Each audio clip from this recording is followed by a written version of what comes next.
Бүгүнкү темабыз чанактуулар тукуму. Чанактуулар тукуму Кыргызстанда өсөт. Дүйнө жүзүндө 1012 000 түрү бар. Алар эки чоң топко бөлүнөт. Жапайы чанактуулар жана маданий өсүмдүктөр. Эми сүрөткө көңүл бурсак, эмне үчүн булар баардык өсүмдүктөр ар кандай түрдө болсо дагы баарын бир тукумга киргизилген. Себеби булардын баары мөмөсү чанак деп аталат. Мөмөсү чанак. Ошондуктан булардын баары окшоштугуна карата бир тукумга киргизилген. Булар чанактуулар тукуму. Бул биринчиси. Экинчиси гүлдүн түзүлүшү. Карап көрсөңөр гүлүн. Мына бул эспарцеттин гүлү. Бул люцернанын же болбосо кара беденин гүлү. Мынакей арасында бадалдар да бар. Бул ак акация. Мунун да гүлү окшош. Андан тышкары төө бурчакты алалы. Мынакей мунун баарынын гүлү окшош болот. Себеби гүлүндө гүл деп жазалы. Кызыктуу түзүлүшү. Мында эмнеси бар экен? 5 желекчеден турат экен ал гүл. 5 желекче. Анын ичинде парус деп аталат экен. Гүлдүн бир бөлүгү. 2 калакчасы бар экен. 2 калакча. Андан тышкары кайыгы да бар экен.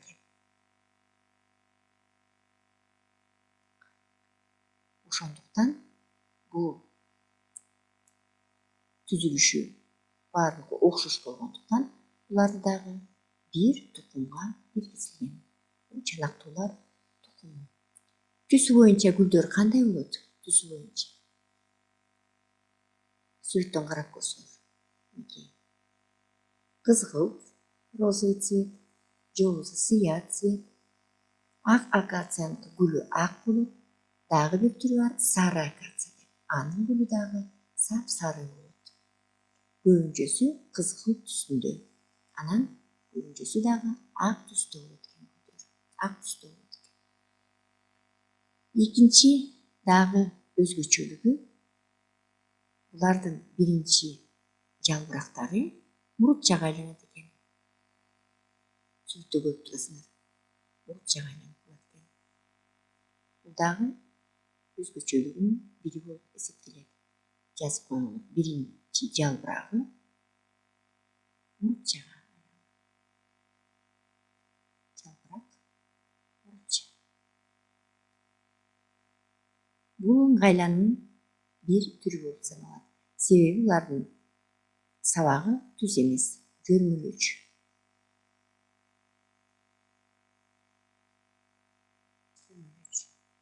Андан тышкары чөптөрүн карап көрөлү. Мурда атап кеткен кадимкидей эле эгилме бурчак.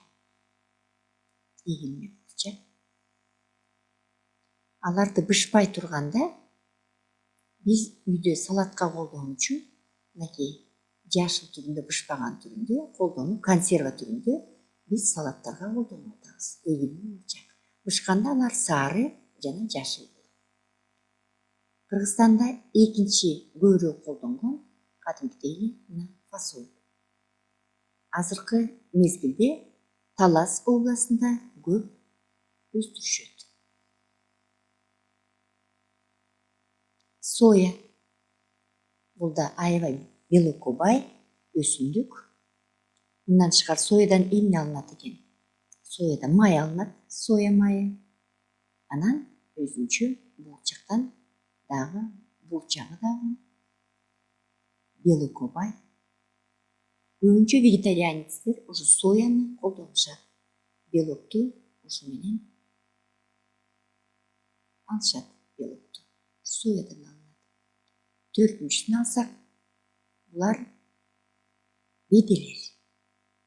Беделердин өзгөчөлүгү беделер. Булар көп жылдык өсүмдүк. Бир айдап коюп эле аларды жыл сайын чаап алат. Мисалы көлдө бир эмес, мынакей люцернаны же болбосо кара бедени 3 жолу чаап алып, үшүм жыйнаса болот экен. Демек, булар бир жылдык.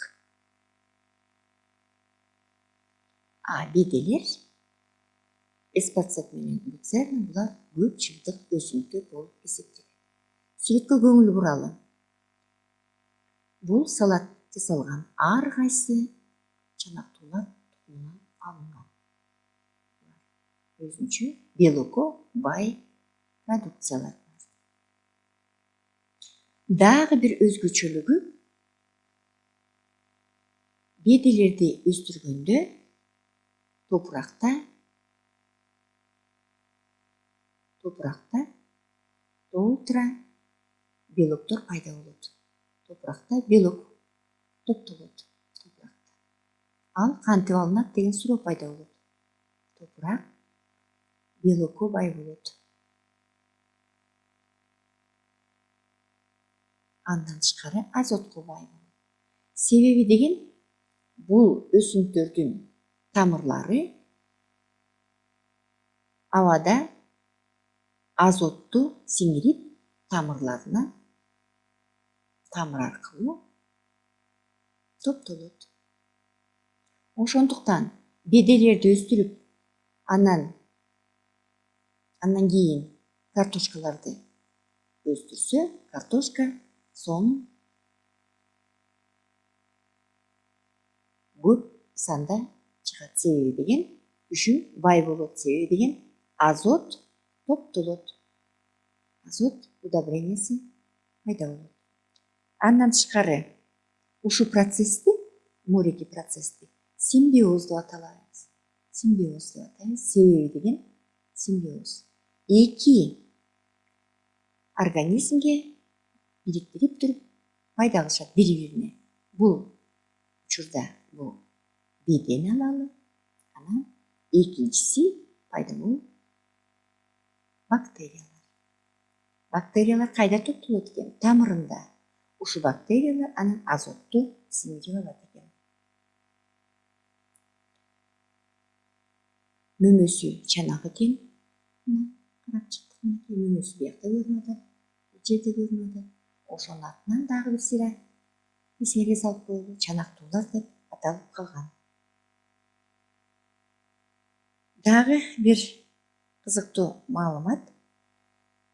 Ысык көл областында өстүрүлгөн алалы маш булчакты.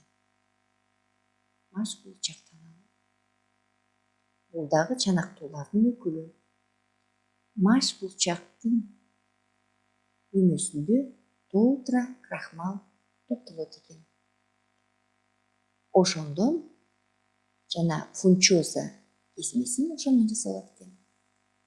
Фунчоза кисмеси. Демек, белоктон тышкары кээ бир өсүмдүктөрдө крахмал топтолот экен. Соя боюнча дагы бир айтып кетели. Соя Кыргызстанда көп өстүрүлөт. Бул дагы салатка көп колдонобуз сояны.